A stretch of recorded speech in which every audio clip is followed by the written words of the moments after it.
Are we ready for the next chapter? I've been looking forward to reading this chapter after what happened yesterday.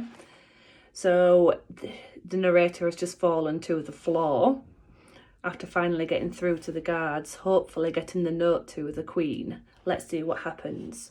Chapter 20, The Coldstream Guards. When my brain woke up again and I opened my eyes, I was lying on something soft and could see a blur of flashing blue lights and lots of police cars everywhere. Right, let's get her in the ambulance, said a voice. Tom was standing next to where my feet were. He was crying and saying friend a lot to the London police officer, but standing behind him were two of the Queen's special guards. Forgetting that I had been frightened, I sat up and cried out, please! And realising the note was still in my hand but all scrunched up now, I held it out to them and said, please, you have to give this to the Queen. The London police officer who had been talking to Tom walked up to me. Now you just calm down and take it easy. You did a dangerous thing today. These are trained combat officers, he said, pointing at the Queen's special guards. They're trained to stop anyone attempting to hurt the Queen. But we don't want to hurt the Queen, sobbed Tom, his face red and wet.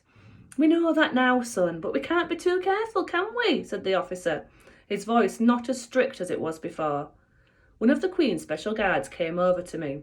Let's have a look at this note then, shall we? He said, gently holding out his hand. I handed it to him and watched his face as he read it. Sometimes people won't tell you what they're really thinking, so you have to watch their face extra hard and see if they give any clues away.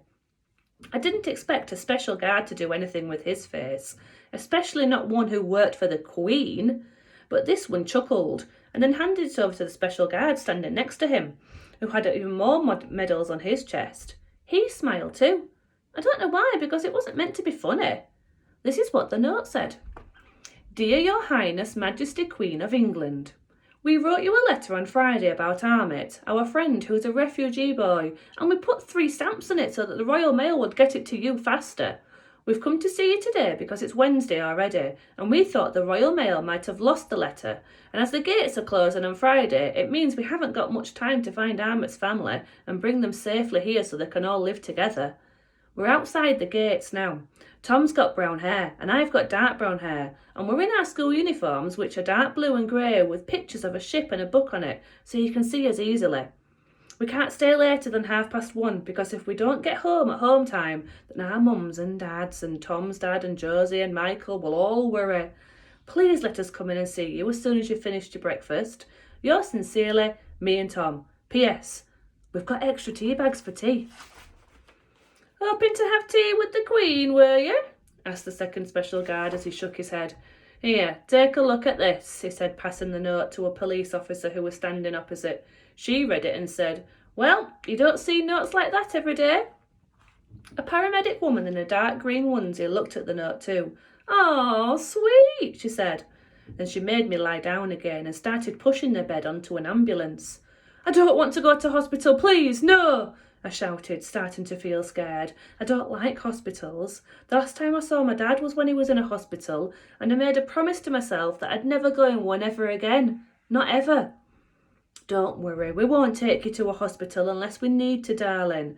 But I do need to check that you're okay and that you don't have concussion, said the paramedic calmly. She had long black hair, and that was tied up into a ponytail, and large brown eyes and an upside-down watch on her chest.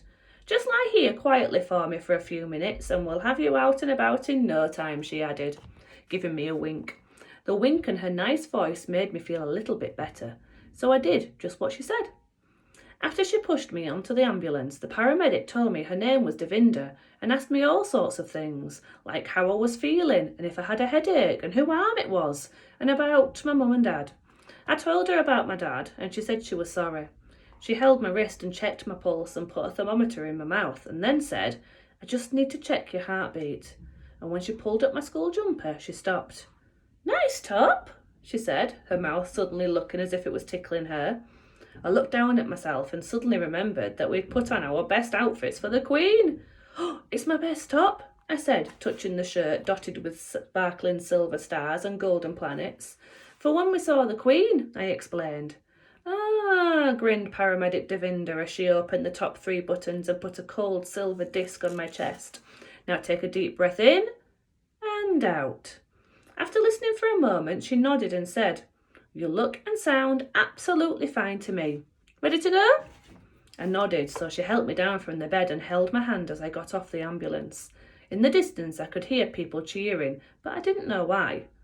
"Now I think it's time for you two to get on home. Officer Martina is going to take you both home in that special car over there," said Paramedic Devinder. She pointed to the London police officer who was standing next to Tom and the two special guards. Behind her was a police car with flashing blue lights on the top of it. "Really?" asked Tom, his eyes lighting up. I was excited too, but then I remembered the note.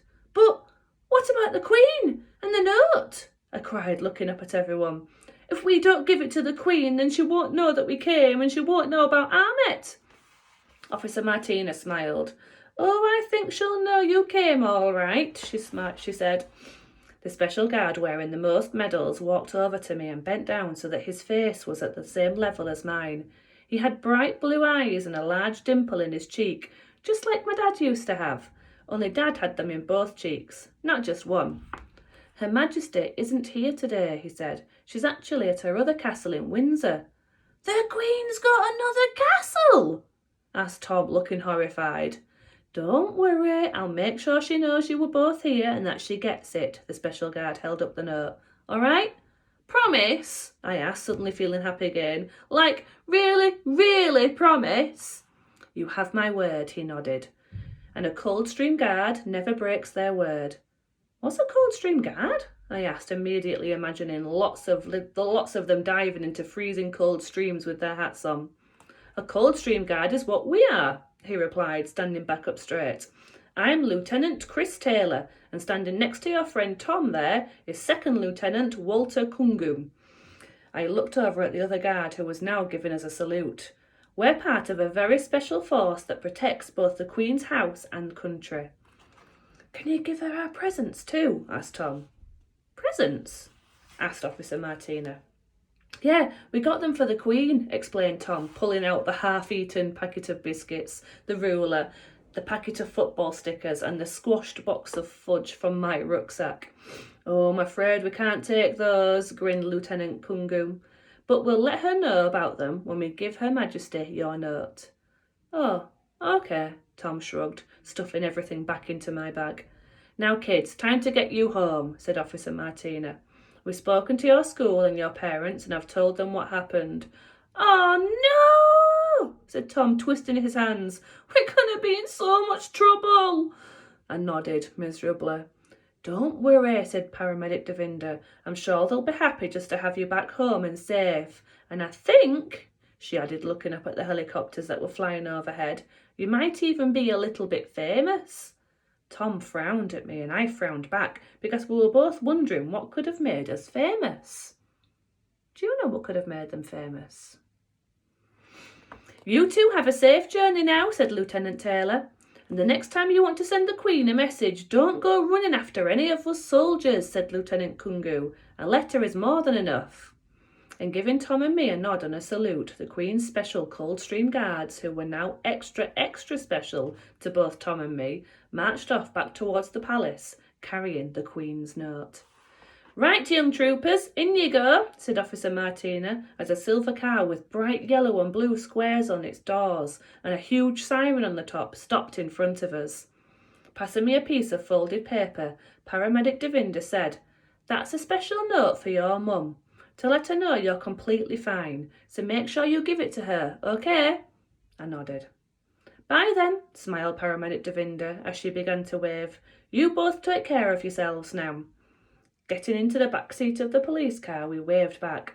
Lots of people also began cheering and waving at us from along the palace walls. So we waved back at them too, even though we didn't really know why. Tom got out a biscuit and started eating it. I took one too, and even though I was hungry, I couldn't eat it. My stomach felt all jumpy and twisty inside, and the closer we got to home, the more jumpy and twisty it became. There are some journeys you can't ever enjoy, no matter how exciting they are, not even when you're in a real police car, because at the end of it, you know you'll be getting at least 100 detentions and probably won't be allowed any pocket money or chocolate for about 10 years. But it was okay, because even not being able to have any chocolate ever again would be worth it if the Queen could help Amit find his mum and dad. That was all that really mattered. Oh, what lovely friends they are.